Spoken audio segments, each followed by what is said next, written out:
Good morning. My name's Andrew Hoy, and I'm here with John Harden and Rufus Bear, and we are going to look at one of the games that John and Rufus played yesterday morning in the Exchange French. So, without further ado, do you guys want to take it away? Yeah, so I thought what Rufus was about to say right before we began was interesting, and I thought we could start there, which is that Rufus, not to put you on the spot, but you were saying that you feel like maybe choosing the exchange is a mistake in itself. But I Yeah. was interested in why, you sort of go with that anyway. Oh, because I don't feel comfortable playing anything else against the French. If I play the advanced, I feel like even though I know like the general sort of theory from the black side of playing the advanced, I feel like from white side, I don't exactly know how to rebut it. Hmm, And I've just never bothered to like learn the Tarrasch or anything from like White's point of view, even though I know the Tarrasch is fine. yeah. Uh, it's not entirely true. I learned the Tarrasch for one game where my opponent played the French a lot, and then he ended up not playing the French, and so I just couldn't be bothered after that. Yeah, I can understand that. It's funny. I share some of your difficulties, I think, with the advance. That sometimes somehow, like, if I'm playing against it, I can have trouble. But if I'm playing white in those positions, I often just seem to be hanging a center pawn somehow and feeling like an idiot. Yeah, Um, exactly. but I was going to say it's funny because I kind of have the reverse relationship with the French in general, just because a lot of the reason that I started playing the French was because I was having so much trouble against it um, as white. Right, I lost a couple of key games. One particularly memorably, and the last round of the like Northeast Open, which is Andrew. What city in Connecticut is that It's played in in? Stamford. That's what I thought. Right, I think Andrew was there with me that time. But Mm-hmm. I was gonna finish in first place if I could win the game, Right. and I lost. But it was a tough battle. It went to an end game, all that kind of thing. But I made a mistake out of the opening. I let the guy have my dark squared bishop essentially because I didn't know the lines, and it was like after that I was just like I am learning this opening because I am so sick of not understanding what to do. So I don't. Maybe that's not opposite, but I'm just realizing like that was why I Yeah. adopted the French in the first place. I don't know how you came to play the French, but Someone basically just suggested to me the French because I used to play E5, and I would get like the very skill like what you see at all the Scholastic games like the Italian like that was like the right. only thing I would play. And someone suggested me to play the French, and so I learned the French. But Yeah. yeah, from white side, I don't like. I mean, I play the exchange because I'm used to it at this point, and I get decent results with it. But I know that like as I hopefully advance more with my rating, that it's going to become probably more drawish. And I don't want to just like by like the second move or third move or whatever have my opponent like have the option of going into this very drawn sort of Yeah. game, Yeah. especially if No. I'm playing white, like in a tournament. Like I don't, like Yeah, why that's one should of my I? biggest issues as well. I find that it's very hard to pick lines, especially for black, where you can fight for a win against a lower rated player. And, like, obviously every opening is drawn for move one if people play perfectly. So I think it's as Right. much just picking complicated lines or lines where there's likely to be some understanding mismatch so that you can create winning chances later. Yeah. No. But yeah, that's an interesting, something that has been occurring to me a lot, and I've been sort of working on, not working quite as hard as I need to be to get it, but I've been playing occasionally with starting to play D4 as well as E4. And one of my major motivations for that was just that, you see, I experience this the most often when I'm playing like long bullet matches, right? When I get stuck in some kind of a bullet match. I was going to use inappropriate words, but with some random person online, that I have this strong desire to have a different opening. But I think Mhm. also, towards Andrew's point, that it feels useful going in against a 1500, or somebody that I know is going to be very happy with a draw in a lot of situations, having something that isn't what I normally play, but I still feel good about. Whereas currently, if I play something I don't normally play, I'm like, I'm really hamstringing myself, probably more than I am putting anything to them. Right. But I guess what I was trying to get at was like this idea of maybe having other openings so that I don't have to deal with, because I have found that whenever I play lower rated players in tournaments, it always seems to be an exchange. That's like far and away what I end up with, even more than the advanced, which I think is also reasonably common. When I teach a lot of my students to play the French, and like if they're 1100, I show them the exchange and the advance, and then we're done. Like we're done learning for a while. I'm like, don't worry about knight c3. Like you're only gonna play that against, like 1400s will play knight c3 against you, and they're gonna beat you no matter what. So like here's a couple of things, but don't worry about it too much. And I handle it, more when they get a little stronger. But anyway, okay. Well, that was just something I was interested in. So yeah, so of course we enter the exchange and bishop d3. I mean, a lot of this game... Also to note, the main reason why I played it here was just because we had played it multiple times before, so I thought I'd give it another shot. Yeah, of course. No, and I was very glad to get that chance, because I sort of wanted to redeem my play. I mean, this is, it's funny, we'll get there in a moment, but like one of the things that I did want to... I was disappointed that you didn't play a4, because I was specifically interested in trying to right the ship of that variation, and sort of like figure out what I had done wrong. Not to say that I even have to win, but just to not sort of get crushed. Try and fight it more towards an equal battle. But yeah, so all of this started exactly the same way. Obviously the idea of knight b4 is present here through a lot of these variations. I have to say that in these kind of positions, right, I know that there are recommendations sometimes to go for this knight b4 stuff, but at least in blitz, I rarely end up being, all that happy with these positions. Like I feel like my knight ends up getting kicked back, and I don't know how to exploit it. I don't know if this is something that either of you have seen much of, this particular weird line. I don't mind it so much for either color, I guess. Black has a reasonable rerouting idea. The white bishop eventually has to come to c2, if I can draw arrows. So it's just kind of slow, but the queen side is messier, which I think, if anything, is going to favor black, because it's something that you're hoping to take advantage of the knight on e2 being a little bit misplaced. Yeah, I guess what you've just said hits it for me, that it's like, fine, it's a position, but this is like a recommended line in one of my French books, as a way to whatever, like, threaten to win the two bishops. But it's like, in practice, it's not that hard for white to deal with. It doesn't end up being anything special. Anyway, just sort of mentioning that. But of course, c3, in some ways, c3 simplifies things for me, because it's like, all right, well, clearly none of that is going to happen. Not to worry. I don't have a lot to say about... I feel like today's going to be a little shorter, which is part of the other reason I was interested in some of the other conversation around the opening choice and such, because so much of this is ground we tread. Yeah, I don't know. There are... Maybe it's not present in these lines, but I know there are lines where, there are sometimes ideas of displacing the bishop off of this diagonal.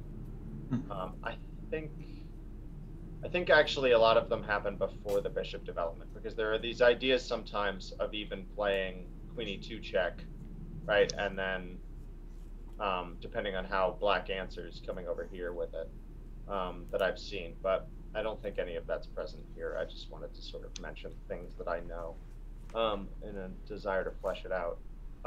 But anyway, Yeah. Okay. So, Rufus, you were saying beforehand that this was just a case. We ended up with something very different here. Um, I think. I'm trying to think here. So after Queen D7, this is where we started to diverge. No, No, this yeah, this was the after same, right? This was the same. Yeah, And now and last then time Rufus played then A4. last time I played A4, yeah, which Yeah. I think I maybe should have done again, probably. I mean, I Just to think. discourage long castling, and Yeah, what I eventually don't. happens in the game. Yeah, exactly. Sorry for talking over you there. Yeah, I think. I think as far as I'm concerned, it definitely was enough to put the scare into me, and it seemed like, at least just via engine analysis, that I was right to be worried about long castles after this position, because your attack is just quicker. And I was noting when I was streaming this game, I was noting how not only is this A4 move, I think, good for reducing my ability to sharpen the game up and get an attack, but Bishop G5 specifically is a move that I have a high level of comfort with, that I think I feel great as black seeing this move, because this F6 move is so useful in these positions. So, controlling these squares, right, particularly nice to just get rid of knight e5 as a threat, for example. It does cost me some things on the light squares, right? And we'll see that in the game, that there's some sort of tactical little details that black has to be ginger about. But this speeds up my attack. This is the thing I wanted to mention, right? I gain a tempo on my kingside pawn starting to move. Yeah, I think what probably happened was I misremembered the move order from the last game. Because I think in the last game I went A4 and then had the idea of Bishop G5 to provoke F6 once you castled. And so I played Bishop G5 here, remembering the last game. You played F6, and then I realized I didn't have time to play A4 before you castle. Yeah, so this was the last position. Okay, so I went Bishop E3 here, but eventually there's the idea of Bishop G5, I believe, in the last game. To provoke that F6 and the weakness along the diagonal that goes to your king. That was essentially the idea I had at the time, but I completely forgot that obviously after F6 I have to move back my bishop and no longer have time to stop you from long castling. And that was it's interesting. That's interesting. Just the timing there of making sure the king goes where you want him first, and then trying to provoking weaknesses. Yeah, there's something there that feels like almost a principle. But that's funny. It's interesting. Like, I think Bishop E3 is not a real winner of a move, but there's merit to these kind of, we see these things obviously, like waiting to win the tempo sometimes in the Queen's Gambit and things, with when the pawns are here and here, but these kind of gamesmanship sort of, what are you doing? I'm gonna wait. I'll just sort of make non-committal moves until I figure out what you're doing, and it seemed to work really well for you last time.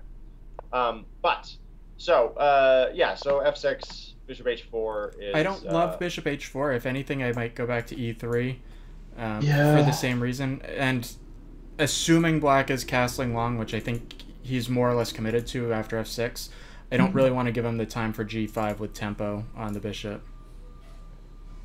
So that's my rationale for putting the bishop back on E3. I think it does help in some lines if you want to play for like a C4 plan, just because you're going to have extra defense on D4.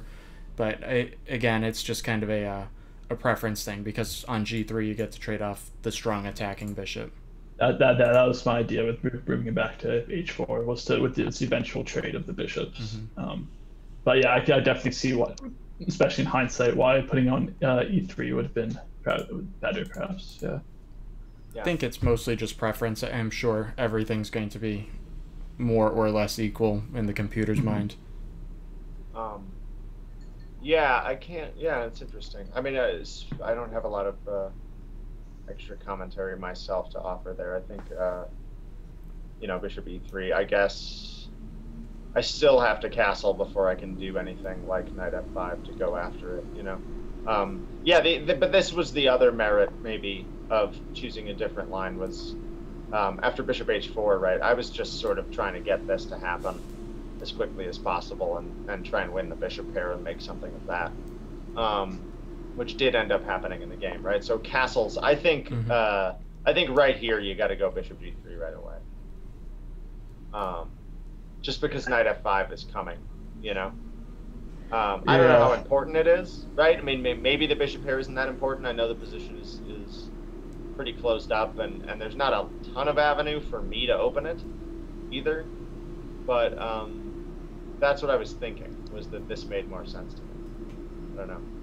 Yeah, it's funny. I think black's probably already better, at least practically speaking, just because the king is going to be a little bit safer, and I think the light square bishops are really the big difference here.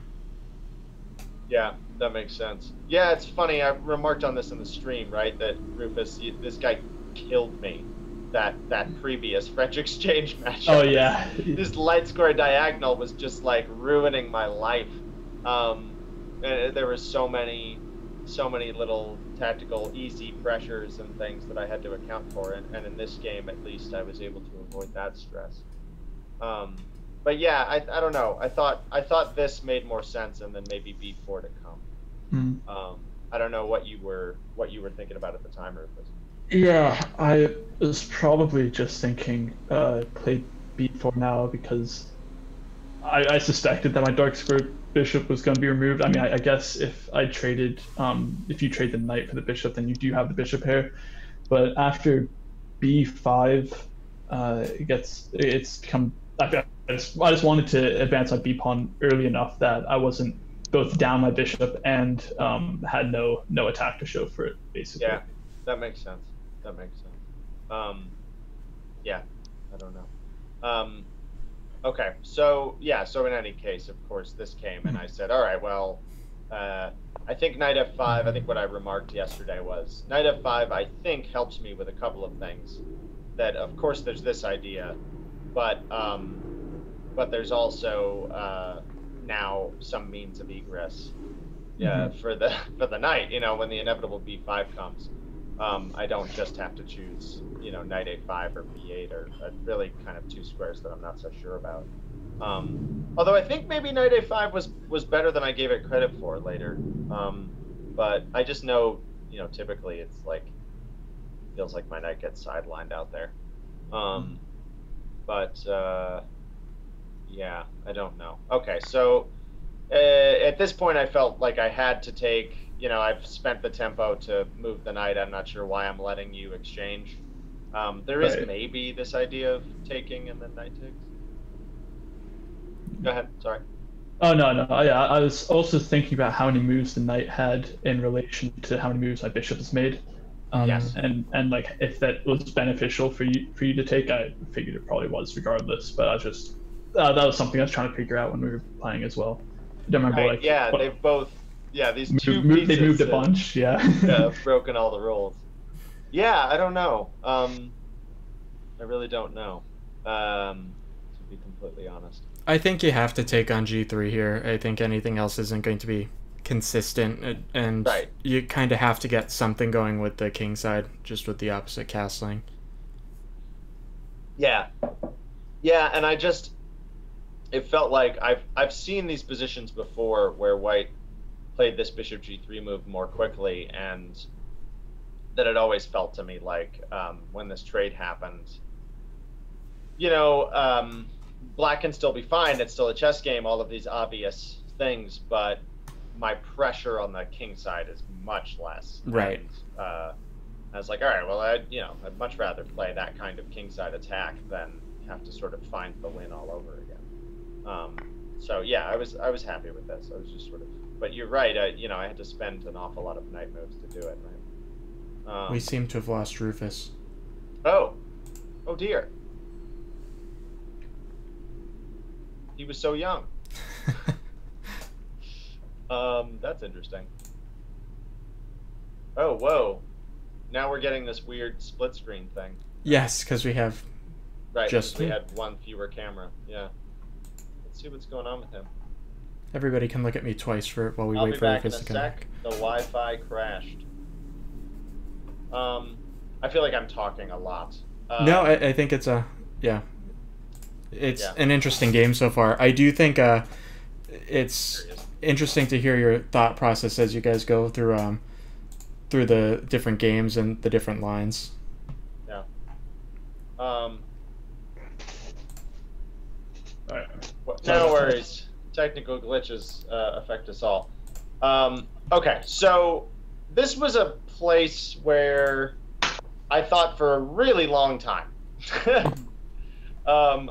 And I'm happy with that. I feel like it merited that kind of thought process because, from my standpoint, I had reached the end of familiarity. You know, I mean, I knew that I had. Just to back up 1 second, can we talk about H takes instead? Yeah. I like H takes a little bit more. I think that it's you're kind of giving up the structure anyways, but I don't see a good way to use the F file, so you might as well get the extra pawn in the center. I think the H pawn is a little bit slow to start the attack, and even if the pawn comes to H4, I'm not really sure that you have to worry about it yet. I guess I'm going to play something like this.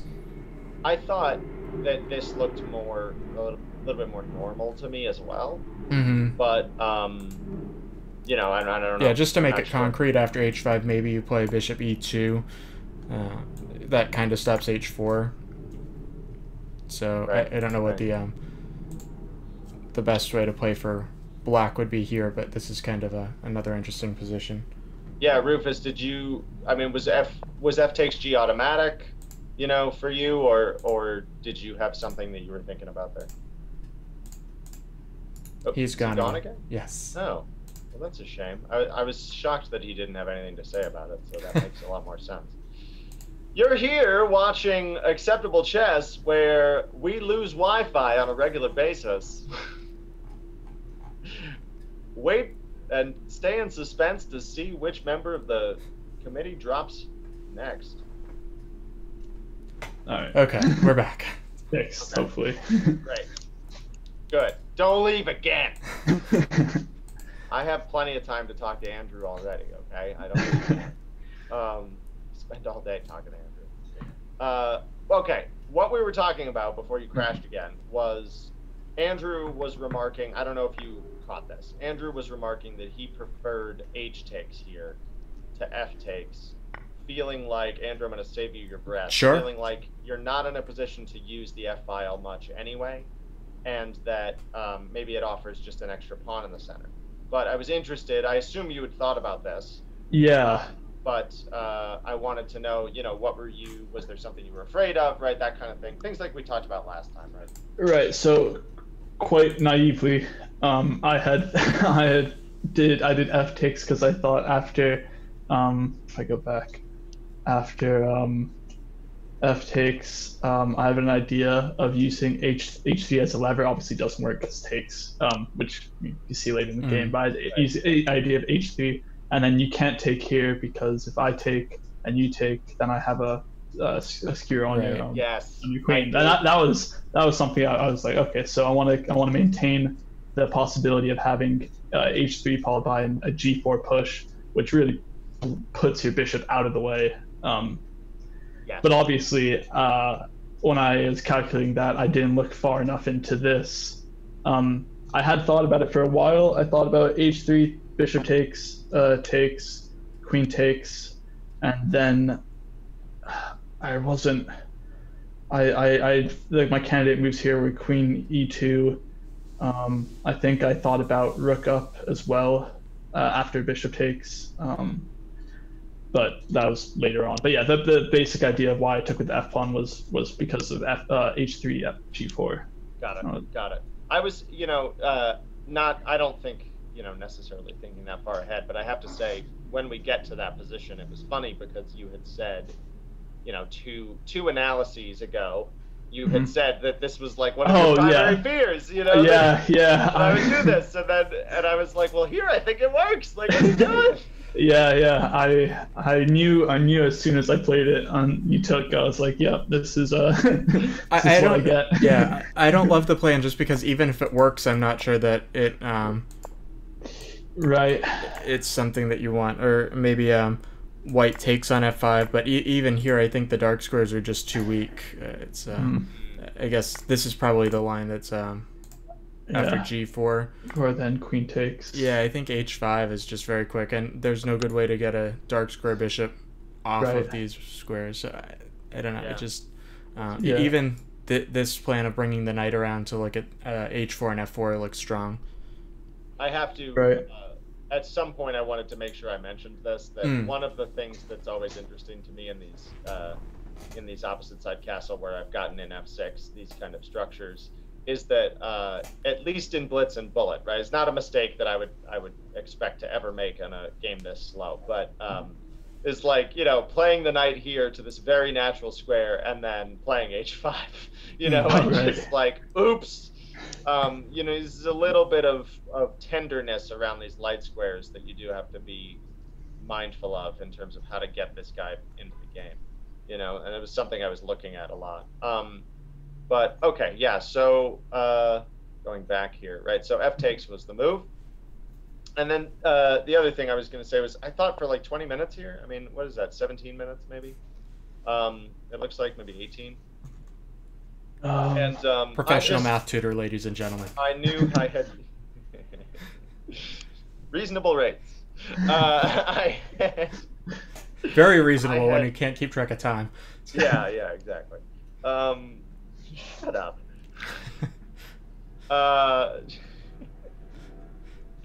All right, we're moving on. It's too early for my wit.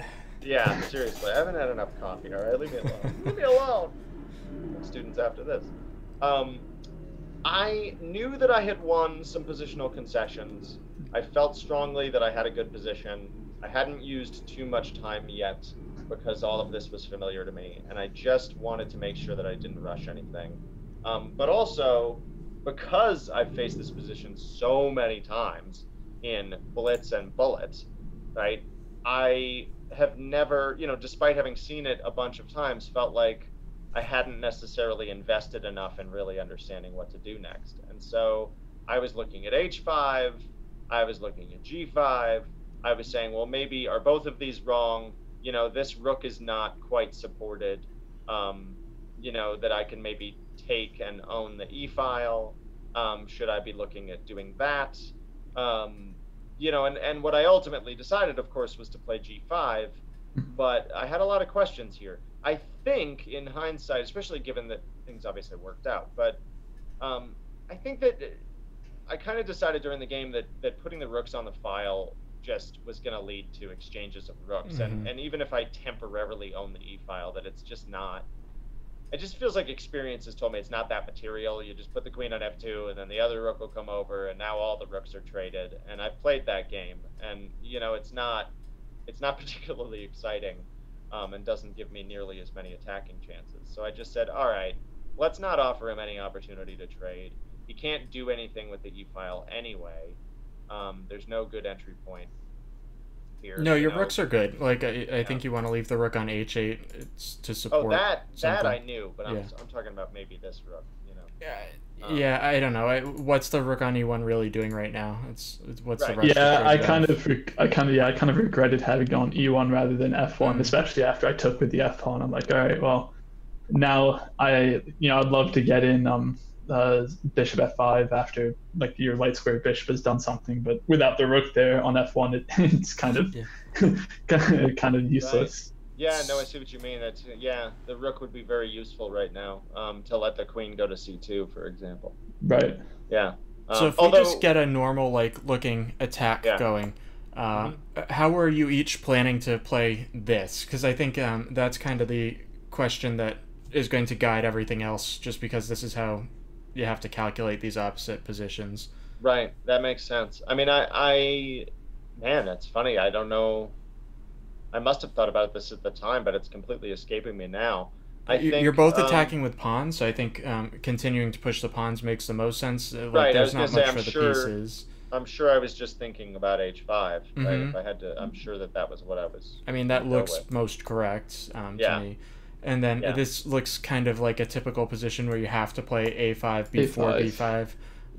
Because you don't want the knight coming to c4. Yeah, exactly. Right. Gonna hold it up. You end up with that in the dragon a lot too. Mm. Yes. On the king side, not the queen side, but Yeah, and then I guess h4. I don't think there's yeah, any reason and to again, we delay. can ignore taking time out to stop the plans just to like look at the attacking moves and to count the tempi.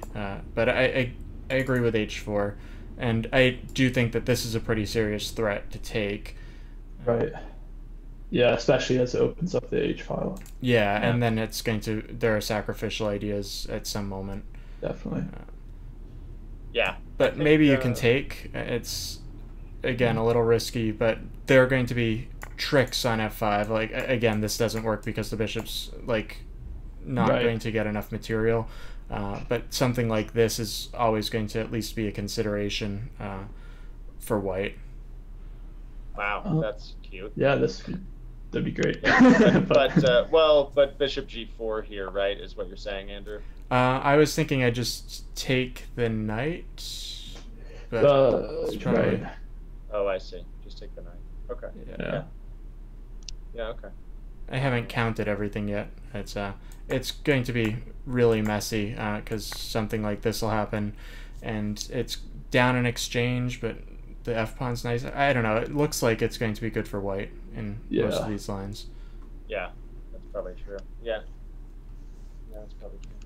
Yeah, Okay. just kind of a fun little idea. Yeah, no, that's really. I mean, that bishop f5 move is just really sneaky in a lot of these lines. Mm-hmm. There's one that I want to. It's nothing special because as I found out during the game, it turned out it's not really anything. But it was a line that gave me a lot of anxiety, so I want to talk about it. But it's not. Yeah. It's a little bit further down the line. Anyways, where I started to go with that though is when you think about the idea of g5 then h5, I think it makes more sense to play g5 first as opposed to h5 first.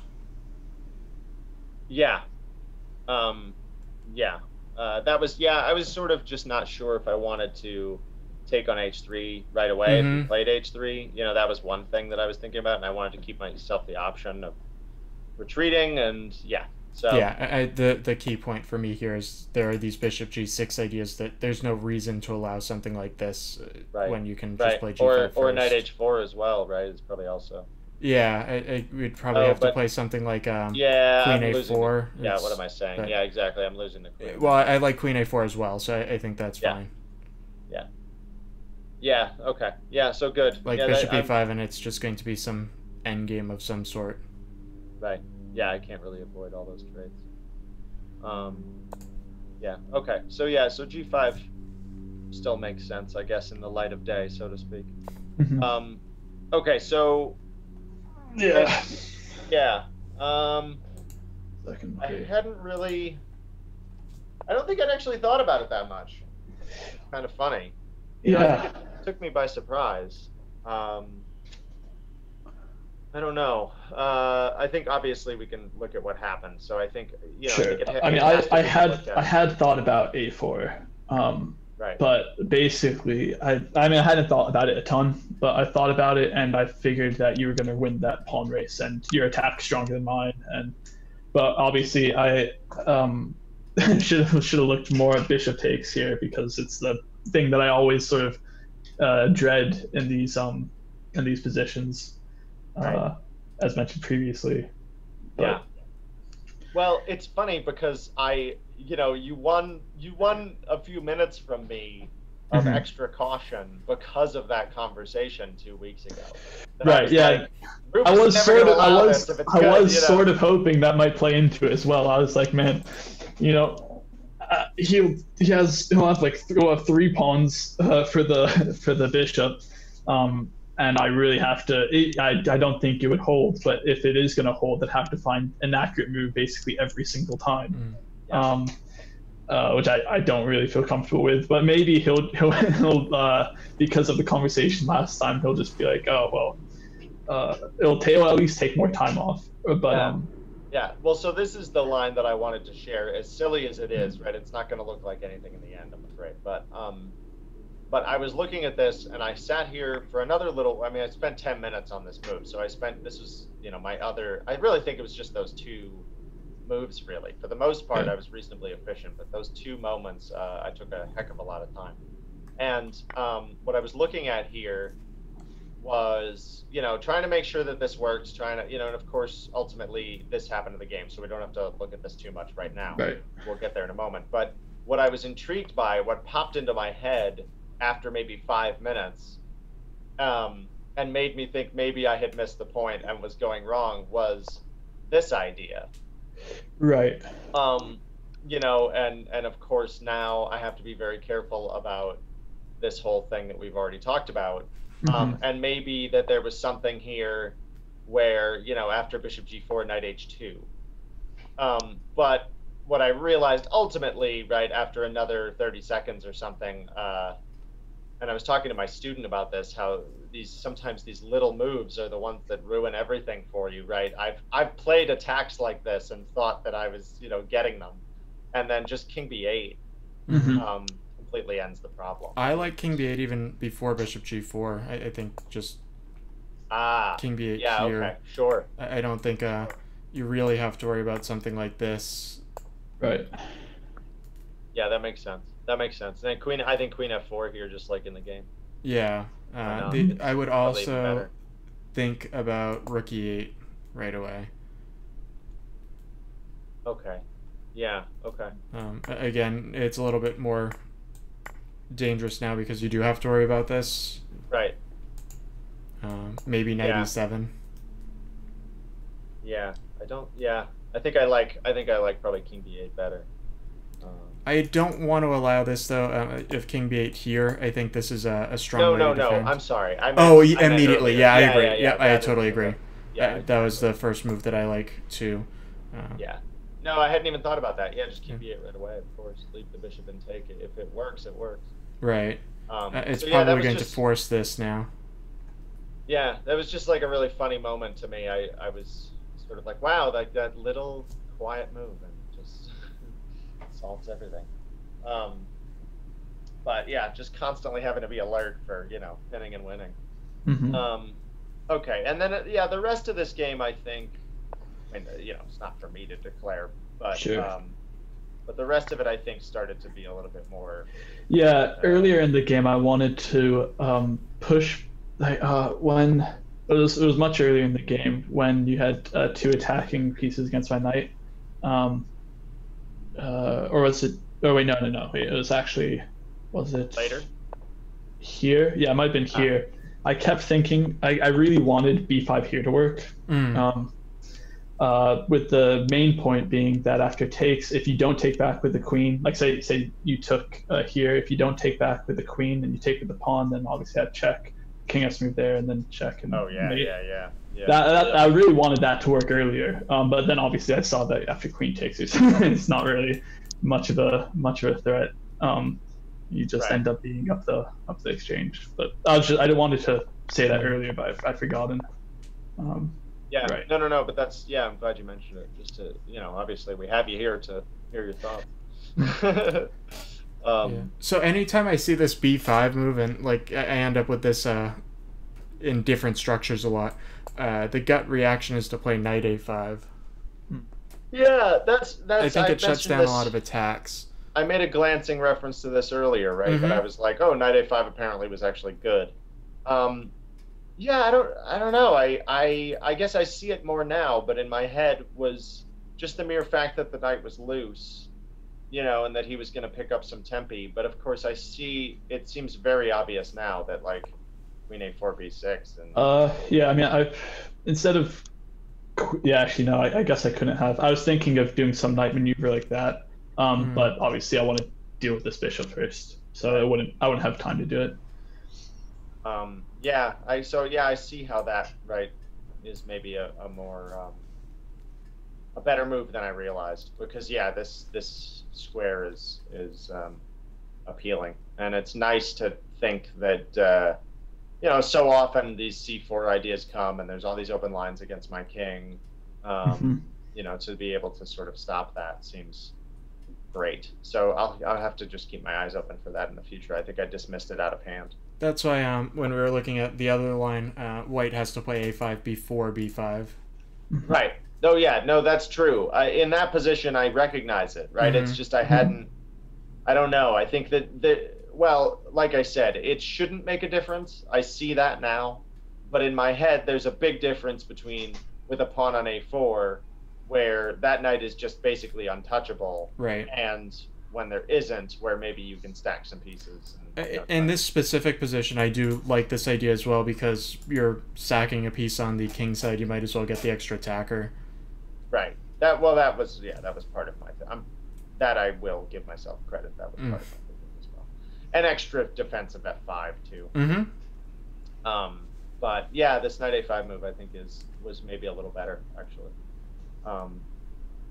Yeah, okay. So then ultimately he grabbed the piece, and as Rufus said, I reasoned earlier that as long as I could get 3 pawns, it was going to be fine.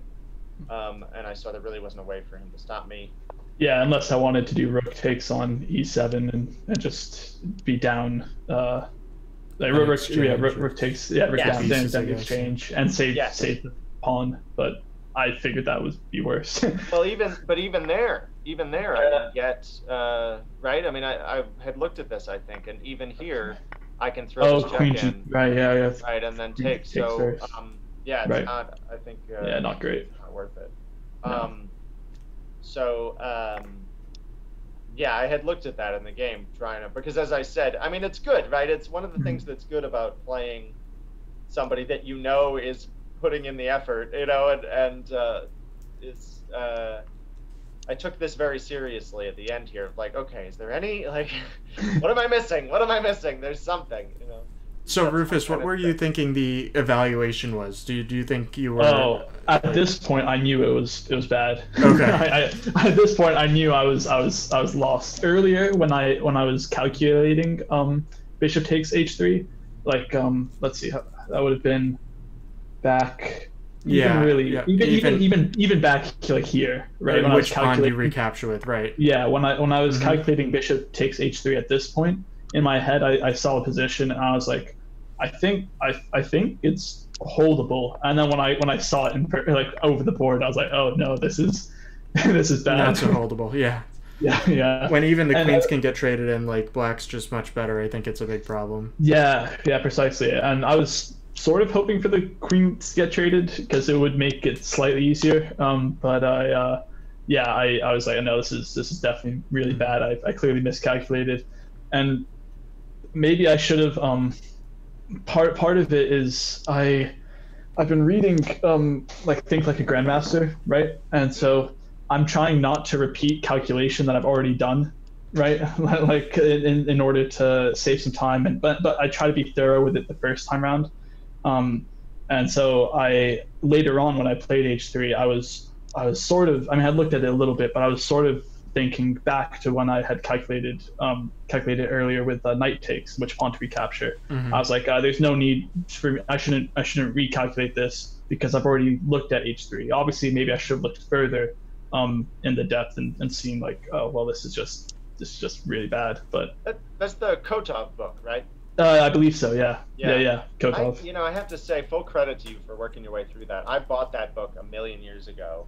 I'm only just gotten around to it. I've only bought it recently as well, but So that's actually one of the things in the book that I really disagree with. I do think it's important to double check the calculation.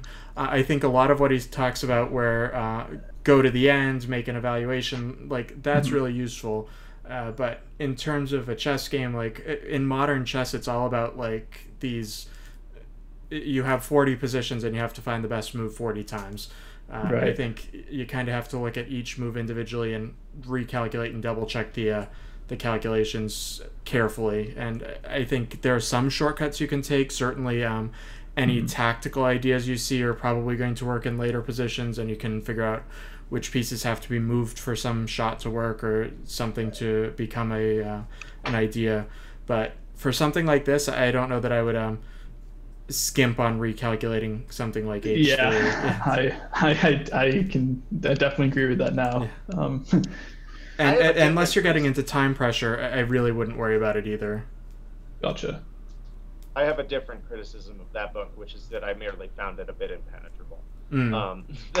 Maybe now, granted, when I first started to read it, I was probably 300 points weaker, at least. So maybe that just made, and maybe 10 years younger. But I don't know, his discussion of it just doesn't describe. Now he's a grandmaster and I'm not, but there's something there where the way that chess makes sense to me wasn't, it didn't help me.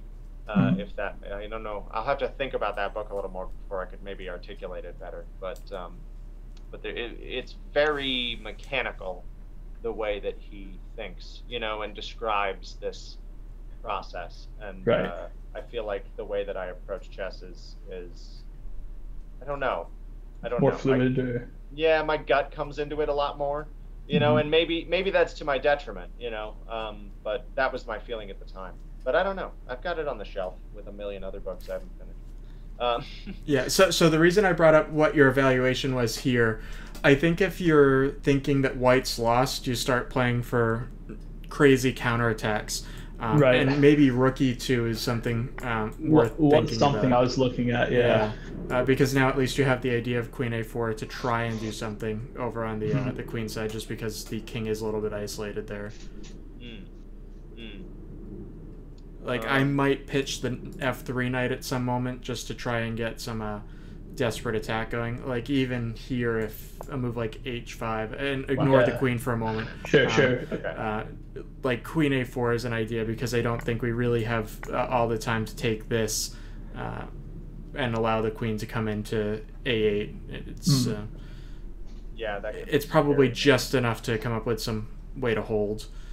Like, already there are going to be tricks like Queen A8 and Queen B8, and then like Knight F5 or Bishop F5 and Queen C6 ideas. And again, none of these are working. There are defenses everywhere, but it's just kind of the desperate attack that might work. Yeah, that's fair. Yeah, I see what you mean. Right, it's better than nothing. Right, I follow. That's interesting. Yeah, rather than trying to hold what ultimately just be like positioning ground down. Obviously, I missed the tactical sequence later, but instead of just being positioning ground down, play for some sort of attack that you might miss some right. And even here, if something like this happens, you can think about whether there's a way to get to the F5 square to try and do something like Queen F3 maybe, or F1, and then if you can move the knight somewhere, like if there's a lazy move like this, there are going to be tricks here. Right. Yeah, that's interesting. Yeah, I see what you mean. Huh. Yeah, just a thought for like kind of desperation. Right, practical play kind of yeah. things. Yeah, that is interesting. Okay, it is 10:26. I'm going to move this along. So, Queen E2, right, I grab the pawn. Queen G2. Queen F4 was, I think, I do think the queen trade is probably fine, but I just thought, the fact that your king is over on this side, just as one example, said to me, there's the world with all of these minor pieces and the king over there. There's a world in which you can set up some kind of blockade, maybe. I think more importantly, you have no light square bishop. I think it's premature to trade queens unless you can get some good light square control. Right. Yeah. Now, in this case, I think the way to do that is to play knight g6 quickly and then put the knight somewhere. And I don't even know how this would go. Something like this, probably. And then you can think about knight f4, and now the h-pawn probably runs. Yeah, that makes sense. But I think you have to get some light square control before you're willing to trade queens. That makes sense. I had definitely not thought about it that way. That's an interesting insight. Yeah, I was just thinking of it more from like the Strapunsky wisdom of whose king is less safe, right? And clearly it's white's, so I want to keep my queen. Yep. So, but that, yeah, I like that. That plan is interesting. Okay, so, and then here, okay, so this is what I wanted to get to. I wanted to make sure we got to this before I've got to go along, not sharply at 10:30, but I just, I sort of thought an hour-ish would be a good limit. But here, knight g6 is missing the chance. And you had a chance here to get back in it at least a little, right? To go from lost to just worse, which would be a big upgrade. I guess that I don't remember. Fortunately, I don't have the engine in front of me, so we'll have to do it the good way. But I think g4 right away here is the move. Yeah, so for that reason, instead of knight d2, I was looking at rook f1. I think the queen is low on squares, and I think lining the rook up for defensive ideas, like even just defending the knight in extra time, is probably a more practical try. Well, but see here, I had actually thought about this, right? Back when I had calculated this all the way out from the bishop sack during my 10-minute think. And here I have queen e3. Yeah, and I guess there's no good way to have tricks on the light squares. Yeah, that's fair. It's that looks pretty good. So yeah, because I had thought about it, I was like, oh, you know, is the queen gonna end up in trouble there? It's a little bit. There's not a ton of squares to go to. Am I gonna regret not trading? And then, you know, I spotted that move and said, okay. I was just trying to avoid a way to not run into g4, but I think you're right. It's all pretty bad. Yeah. That's... Yeah, I don't. But see, I need to look at this a little bit more because this I didn't. Maybe I considered it a little bit in the game, but I didn't think so much of it. I'm not. I guess I'm not so clear on what the immediate. Why this is such a pressing, you know, has to be played right now. I mean, I'm not sure where the knight goes, I admit. But I don't see anything immediately hanging. I guess right here would be not unreasonable. Well, that's the big problem, because like the knight really doesn't have any good squares. Right. Yeah, I guess that's fair. But yeah, like how does black continue here? I guess I just wasn't so clear on, you know, how to keep pressing, was why I didn't do something like this, right? I wanted to try and control some squares more first, but which, I mean, it turns out to be wrong, but I'm not so clear on why this is, you know, so strong, other than I guess that it prevents the main defensive idea. So I can give you that, which is, so after knight g6, Rufus, this is not my own invention, but I guess knight h2 here. Yeah, a surprisingly strong move with the idea. Yeah, I was looking at that. Knight h2 is super common after bishop h3 sacks in like closed e4 e5 positions as well, just to try and get this queen g4 in. I think after g4, the knight is just so low on squares, you have to find a way to play something like queen g5, and now the knight's really out of squares. Oh, I see. Yeah, of course. That makes sense. Yeah, I don't know what you do there, really. Maybe h6 is better. I haven't looked. I think g5, because you're keeping the knight out of f5. Yeah. Yeah, you're just winning the piece now? No, there are some ideas to hold it. Like, you can play queen f2 and then knight f5, so it's not winning the piece yet. g3 maybe here. Yeah, even here, there's probably some defensive idea, but maybe not. It's yeah, that looks like it's just a piece, huh? Yeah, I think, well, just because of the check, I think, right? Otherwise, you would have knight f3 or something, you know, and be able, or actually that sort of makes more sense, but it just doesn't work. Yeah. Yeah. Okay. This is all very, yeah. Yeah, so if there's nothing. So yeah, it's g4 just really ends, and of course it completely shuts down the main idea that we're right. I mean, I can just do something like this. Right. There'll be no queen trade, thank you. There will be no Christmas this year. And just from a like logical standpoint, it's you have excellent dark square control. Just put something on the light squares, and good things will happen. Yeah. Rufus, you said that you were looking at this during the game. Yeah, I mean, I looked at knight h2, but after h5, wasn't entirely sure. No, knight h2, then knight h2, then h5. Yeah, because now I'm like, okay, well, I can't trade my can't force a queen trade really. Yeah. Well, that does hang the knight. So oh, true. That is fair. That is fair. Yeah. That there thing it is again. Earlier. Yeah, that move, man. Yeah, that's fair. Too many times, an embarrassing number of times in bullet games. That's okay. I usually hang the knight on h2 by moving the queen. So. Yeah. So that's. Gotcha. Yeah, that's just a really interesting, like, I don't know, good lesson to me for sure. That I mean, I thought about that move a decent amount, you know, like a 10.5 when I'm starting to get into the the last third of my time. I feel okay about the amount of time I spent on it, but it's just I underestimated your defensive resources for sure. There's just better moves there. G4, H5's probably still pretty okay, and maybe even King B8 again, just in light of stopping all those checking queen trades. If they don't come with check, it probably makes definitely. I think after knight G6, knight H2, King B8 makes the most sense.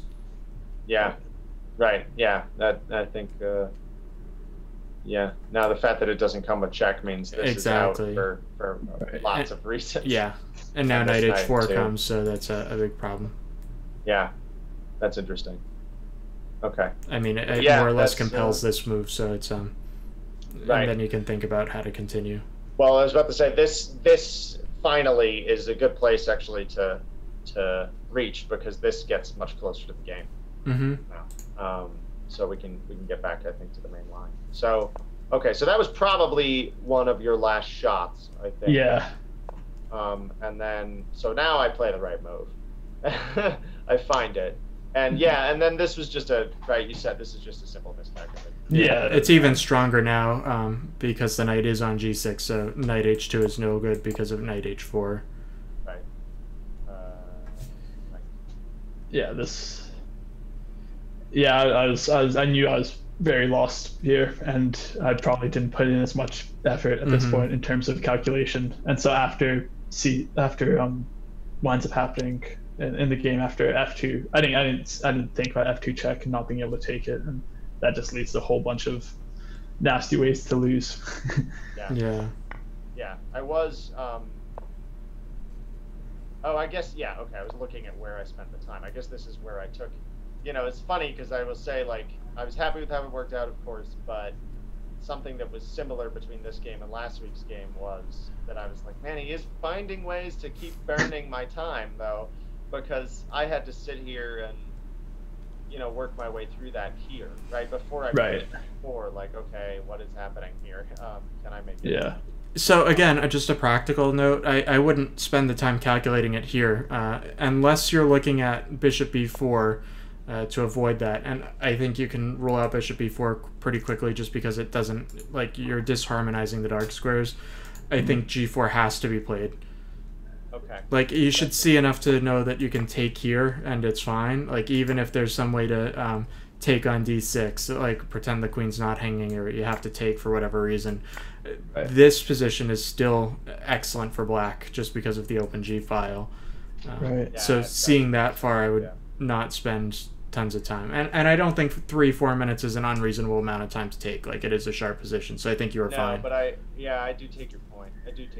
And I was looking at bishop b4 a little bit, but ultimately rejected it. I don't think I put the nice phrasing to it that you did. I think I just thought that I had more forcing ways to proceed.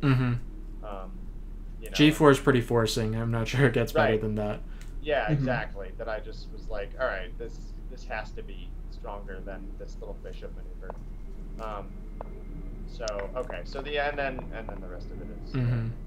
Yeah, there was one part after this where where I had my finger on the resign button, but then I was like waiting for you to play the move, and then you didn't play it, and I was like, oh, all right, I guess I'll just continue. I'm sure there are better moves, which is probably why you didn't play it. Yeah, would it have been much better to was there a moment to take the rook, or was there no chance to do that? Takes. Hang on, let's back up. I think I know what you. Yeah, knight h4 check here was a mistake. I should just. Even after. Well, yes. I'd knight the pawn, but that's just for. Right. Yeah. Gratuitous reasons. I think this is a little stronger though. Right. I think that this. I guess takes, and then still then. Yeah, that's right. Knight the pawn. You don't even have to calculate the in between move. Take here. Right. Yeah. Right. I had thought about that. Maybe knighting the pawn as well. There was. It was here where you played rook check. I figured you'd probably just play queen check to then take the knight. I see. and you take the knight, you attack the rook, and then this is and then you have rook check. It's all just falls apart. Whereas I thought after rook check, I mean, it's still pretty bad, but the rook here then obviously simplifies everything. Right. But, no, that's interesting. Yeah, that's interesting. I see what you mean. Yeah. I really felt strongly about not losing the pawn was the thing. Because after queen g5, you can at least take here. I mean, I see it now, right? I see what you're saying. Like, this is obviously fine for white. Yeah, and then you're attacking there and there and. Yeah, exactly. Like, I'm not gonna sit here and argue. It's ridiculous, but. Yeah, I hit the resign button once to get ready for the flag or whatever, because you have to double hit it, and I was like, all right, I'll just, as soon as it happens, I'll hit it so he knows that I saw it. But then you didn't play it. I was like, oh, I guess I'll just try and keep being annoying. Yeah, that's funny. I want him to know that I saw the tactical resignation. You didn't kill me with anything I had. Yeah, exactly. It's like, oh, you may have gotten me with the F2 check earlier, but I saw this one. I get that. Yeah. I completely get that. But rook e8 was so annoying. That was because I wanted to play rook c7, rook. Yeah. So you badly. Checks and like there's perpetual, maybe even mates. It looks like such an annoying move. But then after rook he8, it's like, oh well, I can't. Or rook g8, it's like I can't do it. Yeah, I don't remember at this point. I don't remember. I don't think I was like calculating forward. No, at this point, much one bullet. You can easily. Yeah. Okay, and then the last thing I'll say is this is kind of a pretty checkmate. It is, yeah. It is. Like an interesting, like a weird. I gave it to one of my students yesterday afternoon, and he was complaining. This is really hard, which I don't agree with, but it's just kind of a weird. Yeah, just I don't know that I've like seen that, that little, what is that, a 16 square? Yeah, that little 16 square section is like not a usual one. Well, all right, that was fruitful. Rufus, I can't play next week. I'm moving. Fair enough. So I just, I'm more than happy the week after that. Seriously, like just going for a bit longer. That's good. Until I imagine at some point in the fall I'll get exhausted because work is continuing to pick up. That's fair. So I may, but I'm not saying definitively when that is. I mean, these are good for me. I'm getting to explore some things and get a better handle. I'm still interested in getting another game in that A4 line. I'm definitely gonna play the A4 line next time. That makes sense. Obviously, I guess I'd have black next time we play, but the one after that, if sure. I don't know. I might have to move times, but it'll probably be a similar time because classes start back up soon for me. Right. Yeah. So we'll both have things to deal with. But the movers are coming on Thursday, which has been my best day to play. So I just gotcha. That seems like an excellent reason to play chess. Maybe play on the phone. I'm gonna give myself a out there, and also, frankly, if it was just moving, but also Katie is leaving for England, so. The combination of moving and my wife leaving, I want those couple hours back. But yeah, I mean, I'm full go for the week after that. That's fine with me. Well, great. I mean, thank you both for joining me, and thank anybody who's watching for joining us. And we are going to be doing plenty more game analyses and free games, and we have some simul events coming up, some things that we're looking forward to that I'll put on the stream schedule. And otherwise, thank you so much for watching. And once again, this has been Acceptable Chess.